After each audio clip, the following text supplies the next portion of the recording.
तो hello friends, welcome back to another new video. तो इस वीडियो में गाइज मैं बात करने वाला हूँ असीम्स कॉलेज ऑफ इंजीनियरिंग पुणे, इस कॉलेज के बारे में। एंड इस वीडियो में गाइज मैं आपको इस कॉलेज की सारी जो डिटेल्स है वो देने वाला हूँ। जैसे इस कॉलेज में प्लेसमेंट कैसे होते हैं, फीस स्ट्रक्चर क्या है, कितनी ब्रांचेस यहाँ पे अवेलेबल है, ओवरऑल कॉलेज जो है वो कैसा है, एडमिशन लेना चाहिए या फिर नहीं, एंड और भी बहुत सारी चीज़ें। तो वीडियो पूरा एंड तक देखते रहिए। एंड अगर आप इस चैनल पर न्यू हो तो गाइज सब्सक्राइब जरूर से कर लेना, ताकि आपको इंजीनियरिंग से रिलेटेड सारे जो अपडेट्स है वो टाइम टू टाइम मिलते रहे। तो ये गाइज असीम्स college of engineering Pune, and यहाँ पे मैंने एक फ़ोटो भी डाल रखी है। फोटो में देख सकते हो गाइज, देखने में तो ओवरऑल ये जो कॉलेज है वो बहुत अच्छा लगता है। साथ ही में गाइज यहाँ पे एक जो प्लेन है वो भी रखा हुआ है, जिसकी वजह से ये कॉलेज जो है वो बहुत ही ज़्यादा फेमस है।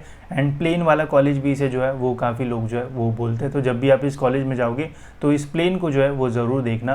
तो सबसे पहले गाइज इस कॉलेज का मैं आपको जो ओवरव्यू है वो दे देता हूँ। तो ये कॉलेज गाइज इस्टेब्लिश हुआ था 1992 में।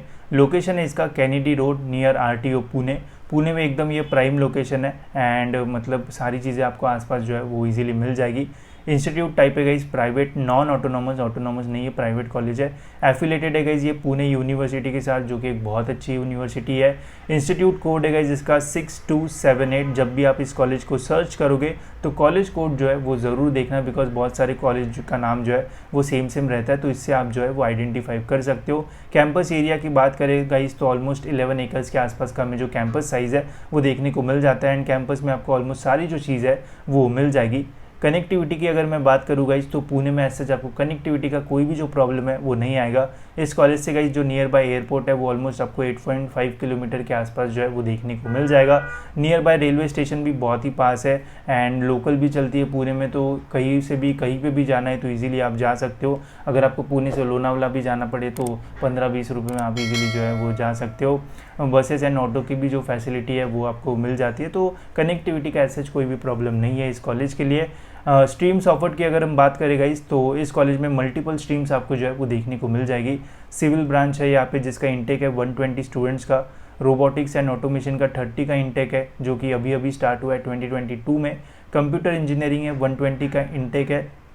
फिर इलेक्ट्रिकल है, ईएनटीसी है, इलेक्ट्रॉनिक्स है, फिर केमिकल इंजीनियरिंग है, सभी का इंटेक है 60 स्टूडेंट्स का। मैकेनिकल का है 120 का इंटेक, एंड मैकेनिकल सैंडविच का जो इंटेक है वो है 60 स्टूडेंट्स का। तो ऐसा टोटल इंटेक है इस कॉलेज का 690 का। एंड आप देख सकते हो ब्रांचेस भी सभी है। AIDS अभी तो यहाँ पे जो है वो मुझे देखने को नहीं मिल रहा है। 20% इंस्टीट्यूट लेवल सीट्स भी यहाँ पे आपको जो है वो देखने को मिल जाएगी। तो अगर आपको मैनेजमेंट कोटा के थ्रू एडमिशन वगैरह लेना है तो वो भी आप यहाँ पे जो है वो ले सकते हो, वो भी आपको सीट्स मिल जाएगी। मोड ऑफ एडमिशन की अगर मैं बात करूँ तो MST CET के स्कोर के बेसिस पे आप यहाँ पे एडमिशन ले सकते हो। JEE का स्कोर अगर आपका अच्छा है तो उसके बेसिस पे भी आप यहाँ पे जो एडमिशन है वो ले सकते हो। एंड एडमिशन प्रोसेस जो है वो CET के काउंसलिंग के थ्रू होती है। मतलब जब CET का रिजल्ट लगता है उसके बाद जो एडमिशन प्रोसेस होती है उसी के थ्रू आपको JEE एंड MST CET दोनों के स्कोर के थ्रू यहाँ पे एडमिशन जो है वो मिल सकता है। फ़ीस स्ट्रक्चर की अगर हम बात करते हैं गाइज तो यहाँ पे डिटेल में मैंने फ़ीस स्ट्रक्चर जो है वो डाल रखा है। कैटेगरी वाइज भी आप यहाँ पे फ़ीस स्ट्रक्चर जो है वो देख सकते हो। मैंने यहाँ पे ओपन का फ़ीस भी डाला है, आप देख सकते हो। ओपन का जो फ़ीस है वो जाता है 1,35,451 रुपीज़। एंड 4 साल का अगर हम ओपन का फ़ीस देखते हैं तो ऑलमोस्ट 5.5 लाख के आसपास जो है वो जाता है। वही अगर आप OBC वगैरह कैटेगरी से हो तो आपको ऑलमोस्ट आधी फ़ीस जो है वो लगती है। मतलब ये ओपन की फ़ीस, ये OBC SC का जो फ़ीस है वो तो है बस 4,500 रुपये। तो पढ़ने के पैसे आपको यहाँ पे मिलेंगे। बाकी डिटेल में मैंने यहाँ पे डाल रखा है, आप डिटेल में जो है वो चेकआउट कर सकते हो। फिर देखते गए इस कट ऑफ्स। अब मैंने यहाँ पे सभी कट ऑफ्स डाल रखे हैं। MST CET कट ऑफ्स भी है, JEE के कट ऑफ्स भी है। सभी कट ऑफ जो है वो कैपरन 1 के ओपन कैटेगरी के कट ऑफ्स है। अब सबसे हाईएस्ट कट ऑफ जो है वो जाता है यहाँ पे कंप्यूटर इंजीनियरिंग का, जो कि जाता है 96.59 ओपन कैटेगरी का। OBC EWS या फिर SC कैटेगरी हो गया, उनका कट ऑफ जो है वो कम रहता है। ENTC का 92 के आसपास जो कट ऑफ है वो जाता है। ये 2 ब्रांच ऐसी है जिनका हाईएस्ट कट ऑफ यहाँ पे जो है वो जाता है। बाकी जो ब्रांचेस है जैसे सिविल हो गया 64, रोबोटिक्स 88.99, अदर कैटेगरी का और भी कम आपको जो है वो देखने को मिल जाएगा। ठीक है, तो 2 ब्रांच कंप्यूटर एंड ENTC सबसे हाईएस्ट कट ऑफ है, बाकी ब्रांचेस का कट ऑफ कम है। अगर आपको कम कट ऑफ मतलब कम परसेंटाइल मिला है तो यहाँ पे कुछ ब्रांचेस आपको इजीली मिल सकते हैं। कंप्यूटर चाहिए तो आपको परसेंटाइल जो है वो अच्छे लगेंगे। ठीक है, JEE की अगर मैं बात करूँ तो JEE का मैंने बस यहाँ पे कंप्यूटर का जो कट ऑफ है वो डाल रखा है। तो 92 पे जो है वो क्लोज हुआ था लास्ट ईयर JEE का कंप्यूटर का कट ऑफ यहाँ पे। बाकी जो भी ब्रांचेस है उनका कट ऑफ जो है वो और भी कम आपको जो है वो देखने को मिल जाएगा इस कॉलेज का। ठीक है, अब बात करते हैं गाइस प्लेसमेंट्स के ऊपर। तो ओवरऑल गाइज यहाँ पे जो प्लेसमेंट्स है वो एवरेज है, ऐसा नहीं है कि बहुत ही खतरनाक प्लेसमेंट आपको जो है वो देखने को मिलेगा। जितनी डिटेल्स मुझे देखने को मिली कॉलेज के वेबसाइट पे तो एवरेज प्लेसमेंट है। मास रिक्रूटमेंट वाली जो कंपनीज़ है वो आपको यहाँ पे ज़्यादा देखने को मिलेगी। स्पेसिफिक जो पैकेजेस है वो वेबसाइट पे जो है वो लिखा नहीं गया था, तो मैं यही रिक्वेस्ट करूँगा जितने भी कॉलेजेस है, अगर आपके कॉलेज में अच्छे प्लेसमेंट होते हैं तो फिर मेंशन करो, अगर नहीं होते तो फिर मेंशन नहीं किया तो फिर ठीक है, बट अगर होते हैं तो मेंशन करना अच्छा चाहिए, मतलब रहना चाहिए, तो हम समझ पाएंगे कि है यार प्लेसमेंट, ठीक है। तो अब नहीं रहेगा तो फिर हो सकता है कि नहीं मेंशन किया हो, you can get the placement, ठीक है। तो इन्होंने ऐसा नहीं कि मेंशन नहीं किया है, इन्होंने मेंशन कर रखा है, ठीक है। इन्होंने बताया है कि इतने स्टूडेंट का यहाँ पे प्लेसमेंट हुआ है, वहाँ पे प्लेसमेंट हुआ है, बट कितने पैकेज में प्लेसमेंट हुआ है वो डिटेल इन्होंने जो है वो मिस कर दी।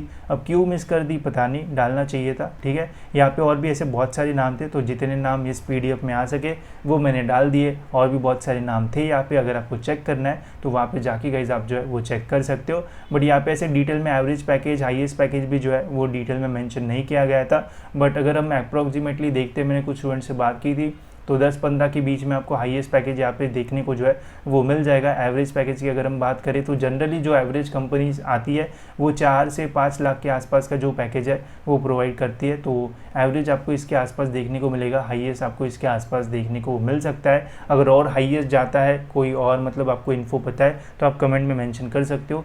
जितनी मैंने इन्फॉर्मेशन कलेक्ट की इस कॉलेज के बारे में, मुझे तो यही जो डिटेल्स है वो मिली, ठीक है। एंड अगर आप कॉलेज को लगता है कि इससे ज़्यादा होता है तो वो अपने वेबसाइट पे भी जो है वो मेंशन कर सकते हैं, इससे स्टूडेंट को जो है वो और भी ज़्यादा हेल्प जो है वो हो सकती है, ठीक है। तो ये थे इसके प्लेसमेंट के डिटेल्स। अगर इसके हॉस्टल्स के बारे में बात की जाएगी तो हॉस्टल का मुझे ये PDF जो है वो वेबसाइट पे मिला, जिसमें ये बताया गया है कि हॉस्टल एंड मेस का जो फीस है वो ऑलमोस्ट 1,30,000 के आसपास जो है वो हो जाता है। एंड ये जो डिटेल है वो थोड़ी पुरानी है, बिकॉज वेबसाइट पे जो है वो चीज़ें अपडेटेड नहीं थी। अगर आपको अपडेटेड इन्फॉर्मेशन चाहिए तो एक बार कॉलेज में विजिट ज़रूर कर लेना हॉस्टल के लिए स्पेसिफिकली, बिकॉज हॉस्टल के हमेशा जो फीस है वो बढ़ते रहते हैं चाहे कोई भी कॉलेज हो। साथ ही में यहाँ पे कुछ नंबर्स भी दिए हैं तो आप इन्हें कॉन्टैक्ट जो है वो कर सकते हो। एंड बाकी यहाँ पे सारी डिटेल्स हैं जो कि मैंने यहाँ पे डाल रखी है, ठीक है। अब सबसे बड़ा ये क्वेश्चन है कि क्या हमें इस कॉलेज में एडमिशन लेना चाहिए या फिर नहीं। तो देखो जो कॉलेज है वो अच्छा सिटी में वगैरह लोकेटेड है, ओवरऑल जो कॉलेज है वो भी अच्छा खासा माना जाता है, कैंपस भी अच्छा है, फैसिलिटीज़ भी आपको सारी मिल जाएगी, फीस भी आपको यहाँ पे मॉडरेट मिलेगी। हाई पैकेजेस की जो कंपनीज़ है वो इतनी ज़्यादा मुझे तो यहाँ पे देखने को जो है वो नहीं मिली। ओवरऑल जो एवरेज कॉलेज जो है वो उसमें हम जो है वो इसे डाल सकते हैं, पैकेजेस भी आपको थोड़े एवरेज ही देखने को मिलेंगे। तो एंड कट ऑफ भी थोड़ा कमी है, इसलिए ऐसा है। अगर आप यही हाईयर कट ऑफ वाले कॉलेजेस देखते हो तो वहाँ पे आपको और अच्छी चीज़ें मिलेगी। ओवरऑल कॉलेज जो है वो अच्छा है, अगर आपको ठीक ठाक परसेंटाइल मिलते हैं तो ये कॉलेज आपके लिए एक अच्छा ऑप्शन रह सकता है। अगर आपको बहुत ही अच्छे परसेंटाइल मिले हैं तो फिर और अच्छे ऑप्शंस आपको मिल सकते हैं। अगर आपको बहुत ही कम मिले हैं तो फिर यहाँ पे कुछ ऐसे भी ब्रांचेस है जिनका कट ऑफ जो है वो अच्छा खासा कम जाता है, जैसे सिविल या फिर मैकेनिकल हो गया, तो उनके बारे में भी आप सोच सकते हो। एंड सबसे इंपॉर्टेंट गाइस, जो भी आपका इंटरेस्ट हो वैसे अकॉर्डिंगली आप जो है वो अपने ब्रांचेस चूज़ करना। ऐसे नहीं है कि अभी कंप्यूटर में जो है वो बहुत ज़्यादा प्लेसमेंट हो रहा है तो कंप्यूटर ही लेंगे। अभी के अगर आप हाल देखोगे तो कंप्यूटर में भी जो प्लेसमेंट्स है वो इतने ज़्यादा जो है वो नहीं हो रहे। बहुत सारे कॉलेजेस में तो जो कंपनीज आती थी पहले वो भी अब जो है वो आना कम हो चुकी है। तो आप ये सोचो कि आपको किस में इंटरेस्ट है, बिकॉज अभी जॉब का ऐसा है कि मिलेगा नहीं मिलेगा डिपेंड करेगा आपके सभी स्किल सेट्स के ऊपर। एंड स्किल्स आपके तभी डेवलप होंगे जब आपको उस चीज़ में जो है वो इंटरेस्ट होगा। तो जो भी ब्रांच में आपको इंटरेस्ट है वो चूज़ करो, ना कि ये देखो कि प्लेसमेंट कहाँ पे ज़्यादा हो सकता है। बिकॉज हो सकता है कि स्टार्टिंग में कम प्लेसमेंट हो, बट आगे जाके जैसे ही आप उसमें एक्सपर्टीज़ ले लोगे तो स्विच जब आप करोगे एक कंपनी से दूसरे में तो तब आपके जो पैकेज है वो बढ़ने के चांसेस और भी ज़्यादा जो है वो रह सकते हैं। ओवरऑल जो कॉलेज है वो डिसेंट है, अगर आपको यहाँ पे एडमिशन लेना है तो ले सकते हो। एंड बाकी सारी चीज़ें जो है वो तो मैंने आपको बता दी है, ठीक है। तो इस वीडियो में इतना ही गाइस, होप्स आपको ये वीडियो इन्फॉर्मेटिव लगा होगा। एंड ऐसे वीडियोज़ के लिए गाइस चैनल को सब्सक्राइब जरूर से कर लेना ताकि आपको टाइम टू टाइम सारी जो इन्फॉर्मेशन है वो मिलती रहे।